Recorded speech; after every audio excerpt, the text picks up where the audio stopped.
À l'écoute d'RFI, il est tout juste 21h à Paris, 20h en temps universel.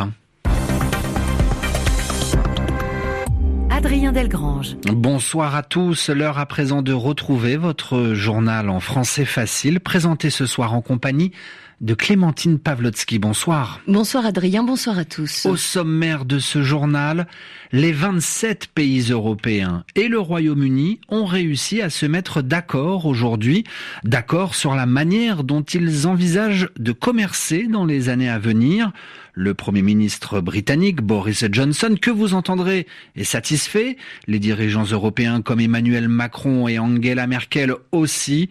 En revanche, sur le dossier de la pêche, les pêcheurs restent inquiets. Explication à suivre. Sur le continent africain, en République centrafricaine, à 3 jours de l'élection présidentielle, les Nations Unies décident d'envoyer 300 casques bleus supplémentaires. Et puis enfin, en France, le président Emmanuel Macron n'a plus de symptômes liés au Covid-19. Il n'est plus à l'isolement. Il va donc pouvoir retourner au palais de l'Élysée. Voilà pour les titres. Soyez les bienvenus. Le journal En français facile. Ça y est, après 10 mois de négociations tendues et difficiles, l'Union européenne et le Royaume-Uni sont enfin parvenus à un accord sur leurs futures relations commerciales. Et parmi les toutes premières réactions, celle de Boris Johnson, le Premier ministre britannique, qui dit célébrer l'indépendance retrouvée de son pays, mais a aussi un mot pour les 27 autres pays européens. Grâce à cet accord, les marchandises britanniques vont donc continuer à pouvoir entrer sur le marché unique européen sans droit de douane ni quota qui limiterait leur quantité. C'était dès le départ l'offre faite par l'UE au Royaume-Uni. Pierre Benazet, notre correspondant à Bruxelles, que nous retrouvons dans un instant au sujet de cet accord. Mais pour commencer ce journal, c'est la réaction de Boris Johnson. Boris Johnson, que nous retrouverons sûrement un peu plus tard. Alors, cet accord de libre-échange entre le Royaume-Uni et l'Union européenne doit encore être validé par les capitales des 27 pays européens et par le gouvernement britannique avant d'être soumis au Parlement européen et à la Chambre des communes en Grande-Bretagne. Clémentine. Oui, l'accord doit permettre aux produits britanniques d'entrer sur le marché unique européen sans quota ni droit de douane. Accord trouvé après des heures de négociations sur la pêche. C'était un sujet qui compliquait les négociations. Et cette fois, c'est la bonne. On écoute Pierre Benazet, notre correspondant à Bruxelles. Grâce à cet accord, c'est un accord à l'arraché qu'Européens et Britanniques ont réussi à conclure, un accord présenté des deux côtés de la Manche et en Irlande comme le meilleur possible pour préserver les intérêts de chacun. Une victoire politique pour Boris Johnson. Il peut affirmer aux Britanniques qu'il a réussi à obtenir des concessions en arrachant un accord auquel personne ne croyait plus. Cet accord de libre-échange va en particulier permettre de garder le flux des marchandises puisque les produits britanniques auront accès au marché unique européen sans quota ni droit de douane. Cet accord va aussi permettre aux pêcheurs européens de continuer à pêcher dans les eaux britanniques après le 1er janvier, même si l'UE a concédé une réduction d'un quart de leur prise. Cette réduction se fera sur une période de 5 ans et demi, ce qui signifie malgré tout que le Royaume-Uni ne reprend pas immédiatement le contrôle souverain de ses eaux territoriales. Mais cet accord de jeudi entre les équipes de négociation n'est pas encore la fin de l'histoire, puisqu'il va encore être validé par les 27 capitales et signé par elles, avant d'être ratifié par le Parlement européen et par la Chambre des communes, dont les députés sont convoqués pour le 30 décembre. Pierre Benazet, Bruxelles, RFI.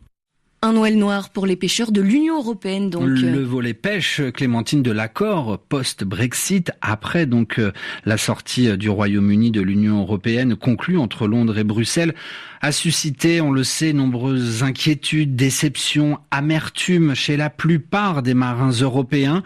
Et ils dénoncent ce soir à la quasi-unanimité, c'est-à-dire l'ensemble des pêcheurs, le manque de visibilité qu'engendre pour eux cet accord qui prévoit une période de transition jusqu'à l'été 2026 pour renoncer à un quart des captures européennes qui s'élèvent en valeur marchande à environ 650 millions d'euros par an. Et puis plusieurs réactions de dirigeants européens. L'unité et la fermeté européenne ont payé, s'est félicité il y a quelques instants Emmanuel Macron après la conclusion d'un accord commercial. Et d'ajouter l'accord avec le Royaume-Uni est essentiel pour protéger nos citoyens, nos pêcheurs, nos producteurs. La chancelière allemande Angela Merkel s'est dite confiante dans le fait que l'accord obtenu jeudi par l'arraché entre l'Union européenne et le Royaume-Uni sur leurs futures relations commerciales constituait un bon résultat. Quant à Boris Johnson, je vous le disais, le Premier ministre qui a célébré l'indépendance retrouvée de son pays, il déclare « Nous serons vos amis, vos alliés, vos soutiens et ne l'oublions pas, votre premier marché commercial ».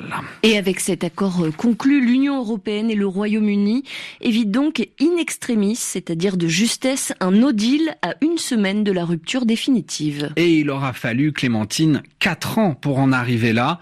4 ans depuis le référendum où les Britanniques ont décidé de quitter l'Union européenne. Le résumé de tous ces épisodes précédents, c'est avec vous, Christophe Paget. Le 23 juin 2016, par référendum, les Britanniques disent oui au Brexit à 51,9%. Le Premier ministre David Cameron, qui était contre le départ de l'Union européenne, est remplacé à la tête du pays par l'eurosceptique Theresa May. Iwawa Kamada avait d'abord avoué avant. Et veuillez nous excuser pour ce petit problème technique. RFI, il est 21h06, il est 5h06 à Tokyo, 21h presque 7 à Paris. La Cour suprême du Japon casse une décision de la Haute Cour de Tokyo, décision qui empêchait Adrien, le plus ancien condamné à mort au monde, d'obtenir une révision de son procès.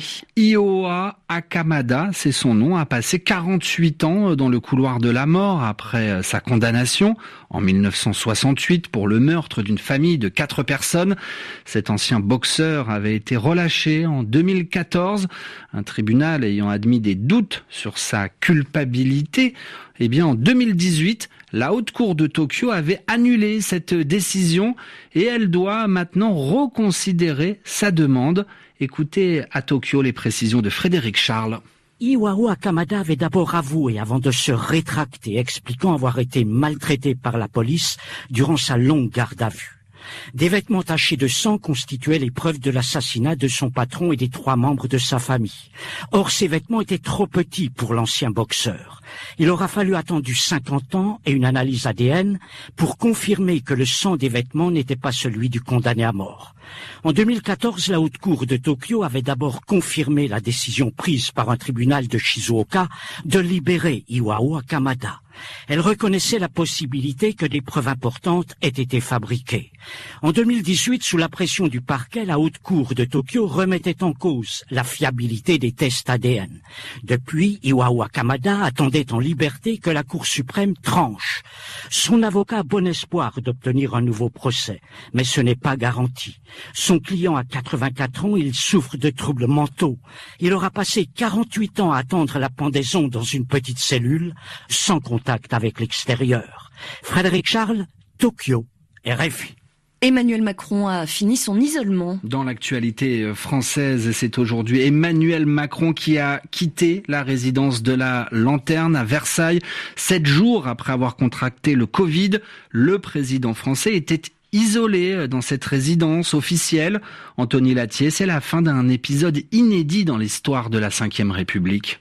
Le président a fêté ses 43 ans isolé, il va pouvoir célébrer Noël en famille. D'après un communiqué de l'Élysée, Emmanuel Macron ne présente plus à ce jour de symptômes. Le chef de l'État a souffert comme beaucoup de malades d'une forte toux et d'une grosse fatigue, mais il a tenu à faire savoir qu'il était toujours aux manettes, enchaînant les réunions par visioconférence et les coups de téléphone aux chefs d'État étrangers pour évoquer notamment les crises au Haut-Karabakh et en Centrafrique et bien sûr les négociations sur le Brexit. L'Élysée garde le secret sur son lieu de vacances, c'est du privé, dit-on, mais comme souvent, ses conseillers assurent que ces jours de repos seront studieux. Emmanuel Macron continuera de suivre l'évolution de l'épidémie. Il devrait d'ailleurs faire le point lors d'un conseil de défense la semaine prochaine. Et puis, le 31 décembre, il présentera ses vœux aux Françaises et aux Français pour l'année 2021. Anthony Latier, un dernier mot de football. Par ici, la sortie pour Thomas Tuchel. Tremblement de terre au Paris Saint-Germain. Après 2 saisons et demie et une finale perdue de Ligue des Champions, le PSG s'est offert aujourd'hui une révolution inattendue en évinçant l'entraîneur allemand. Et c'est l'Argentin Mauricio Pochettino qui pourrait devenir le nouvel entraîneur du Paris Saint-Germain. C'est la fin de ce journal. Merci de l'avoir écouté.